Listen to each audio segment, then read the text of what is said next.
بسم الله الرحمن الرحيم ياسين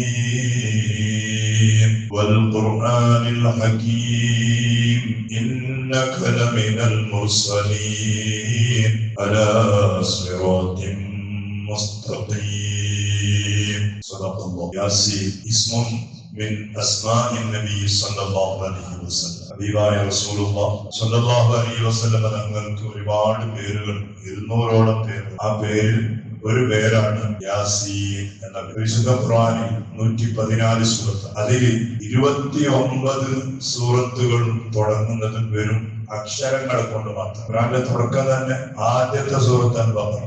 തുടങ്ങാൻ ബിസ്മില്ലാഹിർ റഹ്മാനിർ റഹീം അലിഫ് ലാം മീം. അങ്ങനെ മൊത്തം 29 സൂറത്തുകൾ. അതിൽ ഒരു അക്ഷരം കൊണ്ട് തുടങ്ങിയതുണ്ട്, 2 അക്ഷരം കൊണ്ട് തുടങ്ങിയതുണ്ട്, 3 അക്ഷരം കൊണ്ട് തുടങ്ങിയതുണ്ട്, 4 അക്ഷരം കൊണ്ട് തുടങ്ങിയതുണ്ട്, 5 അക്ഷരം കൊണ്ട് തുടങ്ങിയത്. നൂൻ ഒരക്ഷരം, നൂൻ. പിന്നെ ഒരക്ഷരം. സൂറത്തിന് തുടക്കം ഒറ്റ അക്ഷരം കൊണ്ട് തുടങ്ങിയ സൂറത്ത് നൂൻ. സൂറത്തുൽ ഖലമാണ്. സൂറത്താണ്. പിന്നെ സൂറത്താണ്. അപ്പൊ അങ്ങനെ ഒറ്റ അക്ഷരം കൊണ്ട് തുടങ്ങി, 2 അക്ഷരം കൊണ്ട് തുടങ്ങിയ സൂറത്ത്. അതിൽ പെട്ട ഒന്നാണ് സൂറത്ത് യാസീൻ. യാസീൻ. മറ്റൊന്ന് ഹാമീം, മറ്റൊന്ന് ത്വാഹ. 2 അക്ഷരം. ത്വാഹ സൂറത്ത് തന്നെ. യാസീൻ സൂറത്താണ്. ഹാമീം 6 സൂറത്തിന്റെ തുടക്കമുണ്ടെന്നും 6 സൂറത്തിന്റെ തുടക്കം. സൂറത്ത് സുഖ്റൂഫ്, സൂറത്ത് ഫുസ്സിലത്ത്, സൂറത്ത് എപ്പോഴും ദുഹാൻ, ഹാമീം വൽ കിതാബിൽ മുബീൻ, അല്ലെ സൂറത്ത് ദുഹാൻ. അതുപോലെ സൂറത്ത് ജാഫിയ, അതുപോലെ സൂറത്ത് ഗാഫിർ, സൂറത്ത് അഹ്ഖാഫ്. അങ്ങനെ 6 സൂറത്ത് ഹാമീം കൊണ്ട് തുടങ്ങി. ഹാമീം ഹാമീം.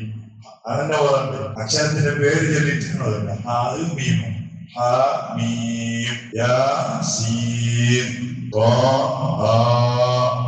ഇതൊരു ഖുർആനല്ല. പിന്നെ അതുപോലെ 3 അക്ഷരം കൊണ്ട് തുടങ്ങിയ സൂറത്ത് അലിഫ് ലാം മീം 1. പിന്നെ അലിഫ് ലാം റാ.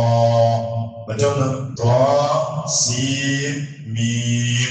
3 അക്ഷരം കൊണ്ട് തുടങ്ങി. അലിഫ് ലാം മീം കൊണ്ട് തുടങ്ങിയത് അതൊരു 6 സൂറത്ത് ഉണ്ടെന്ന്. നമ്മുടെ അതിന്റെ ഇപ്പുറത്തെ സൂറത്ത് ആലി ഇംറാൻ. പിന്നെ സൂറത്ത് അൻകബൂത്ത്, അതുപോലെ സൂറത്ത് റൂം, അതുപോലെ ഞാൻ എപ്പോഴും വന്ന സൂറത്ത് സജദ. സജദന്റെ മുമ്പുള്ള സൂറത്ത് ലുഖ്മാൻ. ഇതെല്ലാം അലിഫ് ലാം മീം കൊണ്ട് തുടങ്ങിയ. അലിഫ് ലാം മീം. പിന്നെ മറ്റൊന്നാണ് അലിഫ് ലാം റാ. ഇത് ഒരു 5 സൂറത്ത് ഉണ്ട്. അലിഫ് ലാം റാ കൊണ്ട് തുടങ്ങും. ഒന്ന് സൂറത്ത് ഹൂദ്, സൂറത്ത് യൂസുഫ്, സൂറത്ത് യൂനുസ്, അതുപോലെ സൂറത്ത് ഹിജ്ർ. ഇതെല്ലാം അലിഫ് ലാം റാ കൊണ്ട് തുടങ്ങിയത്. അലിഫ് ലാം റാ. പിന്നെ 4 അക്ഷരം കൊണ്ട് തുടങ്ങിയ സൂറത്തുണ്ട്. ഒന്ന് അലിഫ് ലാം മീം റാ. അലിഫ് ലാം മീം റാ, സൂറത്ത് റഅദ്. പിന്നെ അലിഫ് ലാം മീം സ്വാദ്, അതേതാണ് സൂറത്ത് അറഫ. 5 അക്ഷരം കൊണ്ട് തുടങ്ങിയ സൂറത്ത് യാ ഐൻ സ്വാദ് കാഫ് ഹാ യാ ഐൻ സ്വാദ്. 5 അക്ഷരം. സൂറത്ത് അൽകാഫിന്റെ സൂറത്ത് മറിയം സൂറത്ത്. പിന്നെ എന്തുണ്ട്? 5 അക്ഷരം കൊണ്ട് ഹാമീം ഐൻ സീൻ ഖാഫ്. ഹാമീം ഐൻ സീൻ ഖാഫ്. 5 അക്ഷരം. വെവ്വേറെയാണ്, ഒന്നിച്ചല്ല. ഏതായാലും മൊത്തം 5 അക്ഷരം. സൂറത്തു ശൂറ. ഇതാണ് ഖുർആൻ എന്ന് പറഞ്ഞത്. അക്ഷരങ്ങൾ 29. നമ്മുടെ അറബി അക്ഷരം 29ആണ്. അതുപോലെ 29 സൂറത്തുകളുടെ തുടക്കം വെറും അക്ഷരം കൊണ്ട് അല്ലാഹു തആല തുടങ്ങി. അതിലൊരു സൂറത്താണ് സൂറത്ത് യാസീൻ. ഇതെന്തിനാണ് തുടങ്ങിയത്? ഇങ്ങനെ തുടങ്ങിയത് പറഞ്ഞാൽ അന്നത്തെ അറബികൾ എന്ന് പറഞ്ഞാൽ അറബി സാഹിത്യത്തിൽ മുങ്ങിക്കുളിച്ച ആളുകളായിരുന്നു. അന്ന് എന്ത് പരിപാടി ഉണ്ടായാലും, എന്ത് എക്സിബിഷൻ ഉണ്ടായാലും, എന്ത് പരിപാടി ഉണ്ടായാലും അന്നത്തെ ആ പരിപാടിയുടെ അവരുടെ ഏറ്റവും വലിയ ഗിഫ്റ്റ് എന്ന് പറഞ്ഞാൽ എഴുത്തായിരുന്നു, കൃതികൾ, സാഹിത്യങ്ങൾ. അങ്ങനെ സാഹിത്യം പറയുന്ന അറബികളുടെ മുന്നിൽ അള്ളാഹു പറഞ്ഞു കൊടുക്കുകയാണ്, അക്ഷരം കൊണ്ട് തുടങ്ങുന്ന സൂറത്താണ്, നിങ്ങൾക്കും കൊണ്ടുവരാം വെല്ലുവിളിയ. ഇതുപോലെയുള്ള ഒരു സൂറത്ത് അക്ഷരങ്ങൾ കൊണ്ട് നിങ്ങൾ പഠിക്കുന്ന, നിങ്ങൾ ഓതുന്ന 29 അക്ഷരങ്ങളെ കൊണ്ട് ഉണ്ടാക്കിയ സൂറത്തുകൾ, ആയാത്തുകൾ നിങ്ങൾക്കും കൊണ്ടുവരാൻ കഴിവുള്ളവർ ആരുണ്ട് എന്ന ഒരു വെല്ലുവിളിയാണ് വെറും അക്ഷരം പറഞ്ഞിട്ട് അല്ലാഹു തആല അന്നത്തെ അറബികളോട് അതാ നടത്തിയത്. ഖുർആനിൽ ഞങ്ങൾ ഒരു പ്രത്യേകത, റസൂലുള്ളാഹി ഞങ്ങൾ വരുന്ന കാലം അറബി സാഹിത്യകന്മാരുടെ കാലമായിരുന്നു. ഈസാ നബി അലൈഹിസ്സലാം എന്ന കാലം വൈദ്യന്മാരുടെ ഡോക്ടർമാരുടെ കാലമായിരുന്നു. മൂസാ നബി അലൈഹിസ്സലാം എന്ന കാലം സാഹിത്യങ്ങളുടെ കാലമായിരുന്നു, മാരണം ചെയ്യുന്ന ആളുകളുടെ കാലം. അപ്പൊ അതിനൊത്തിട്ടാണ് ഓരോ പ്രവാചകന്മാർ. ഈസാ നബിയുടെ ഏറ്റവും വലിയ മൂല്യത എന്താ? ഡോക്ടറാണ്. ഡോക്ടറാണ്. എന്ത് രോഗമാണ് ഖുർആൻ പറഞ്ഞിട്ട്?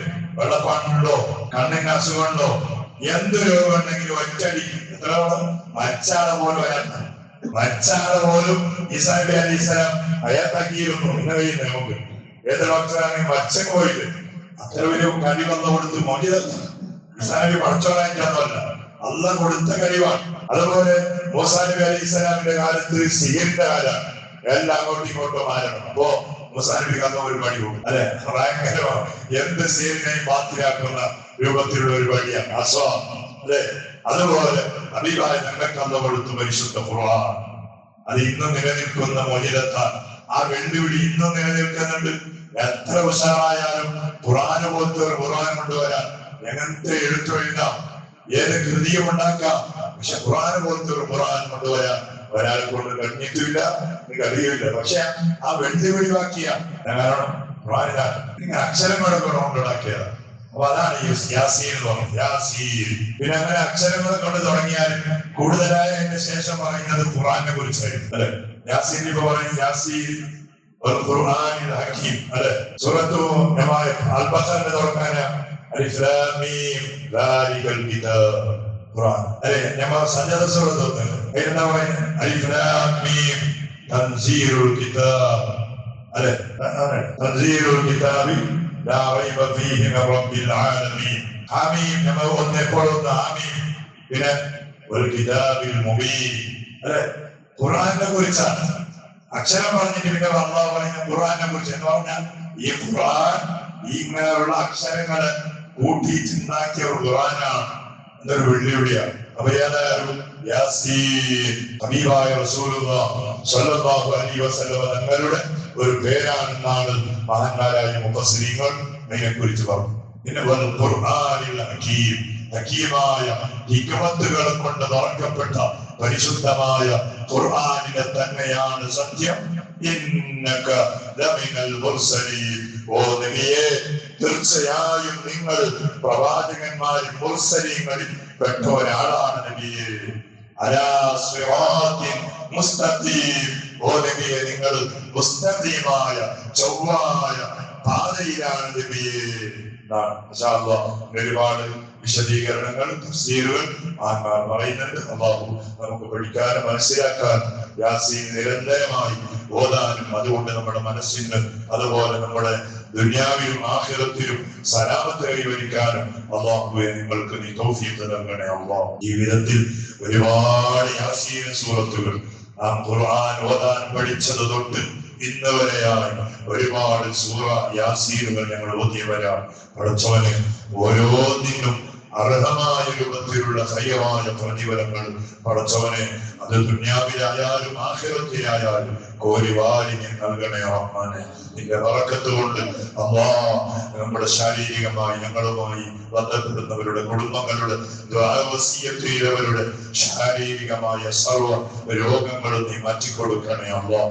സാമ്പത്തികമായ ബുദ്ധിമുട്ടുകൾക്ക് പരിഹാരം നൽകണേ അല്ലാഹ്. മാനസികമായ പ്രാണങ്ങൾ നീ പരിഹരിച്ചു കൊടുക്കണേ അല്ലാഹുവേ. പടച്ചവനെ എല്ലാ രൂപത്തിലും യാ അല്ലാഹ് സർവ്വവിധ പ്രകൃതിപരമായി ഉണ്ടാകുന്ന ദുരന്തങ്ങളിൽ നിന്ന് അപകടങ്ങളിൽ നിന്ന് മുസീബത്തുകളിൽ നിന്ന് പരിശുദ്ധമായ ഖുർആനിന്റെ കറാമത്ത് കൊണ്ട് ഞങ്ങള് നമ്മുടെ നാടുകള് പരിസരങ്ങള് എല്ലാ മുഅ്മിനീങ്ങളും മുഅ്മിനാത്തുകള് നീ സലാമത്താക്കണേ അല്ലാഹ്. ഹജ്ജിന് വേണ്ടി പോയ ഹാജിമാർ ആഫിയത്ത് നൽകണേ അല്ലാഹ്. അതിനു വേണ്ടി പോകാൻ ഒരുങ്ങി നിൽക്കുന്ന ആളുകൾ കാര്യങ്ങൾ മുഴുവൻ നീ റാഹത്തിലാക്കി കൊടുക്കണേ അല്ലാഹ്. മറ്റുള്ള യാത്രകൾ ചെയ്യുന്ന സിയാറത്ത് യാത്ര അതുപോലെ മറ്റുള്ള യാത്രകൾ ചെയ്യുന്ന ഓരോരുത്തരുടെ യാത്രയിലൊക്കെയും നീ ഹൈറ് നൽകണേ അല്ലാഹ്. അപകടങ്ങളിൽ നിന്നിട്ട് കാവൽ നൽകണേ റഹ്മാനെ. അല്ലാഹു മറ്റും അധ്വാനിക്കുന്ന നമ്മുടെ കുടുംബങ്ങളും നാട്ടുകാരും സ്നേഹിതന്മാരും ഞങ്ങളുമായി കടപ്പെട്ട ഒരുപാട് ആളുകൾ, നമ്മുടെ പള്ളിയെ സഹായിച്ചവർ, സ്നേഹിച്ചവർ, നമ്മുടെ മദ്രസ ദീനീ സ്ഥാപനങ്ങൾ ഇതിലൊക്കെയും വേണ്ടതുപോലെ സഹായിക്കുന്നവരും സ്നേഹിക്കുന്നവരുമായ പ്രവാസികൾക്ക് നീ ആഫിയത്തും ആരോഗ്യവും ദീർഘായുസ്സും നിന്റെ പൊരുത്തത്തിലായി നീ നൽകണേ അല്ലാഹ്. ചെയ്യുന്ന ജോലി, കച്ചവടം, അവർ ഓടിക്കുന്ന വാഹനങ്ങൾ, അവർ ചെയ്യുന്ന എല്ലാ കാര്യങ്ങളിലും അല്ലാഹുവിന്റെ പ്രത്യേകമായ മദദ് നൽകണേ അല്ലാഹ്. മരിച്ചുപോയ നമ്മുടെ എല്ലാ കുടുംബങ്ങൾക്കും ഞങ്ങളുടെ ജീവിതത്തിൽ ഓതാനുള്ള യാസീൻ സൂറത്തിന്റെ ബറക്കത്ത് കൊണ്ട് ഖബറിൽ വലിയ സലാമത്തും സന്തോഷവും സമാധാനവും നൽകണേ അല്ലാഹ്. ബിഹഖി സയ്യിദിനാ മുഹമ്മദ് സ്വല്ലല്ലാഹു അലൈഹി വസല്ലം. ഹസ്ബുനല്ലാഹ് ونعم الوكيل نعم المولى ونعم النصير.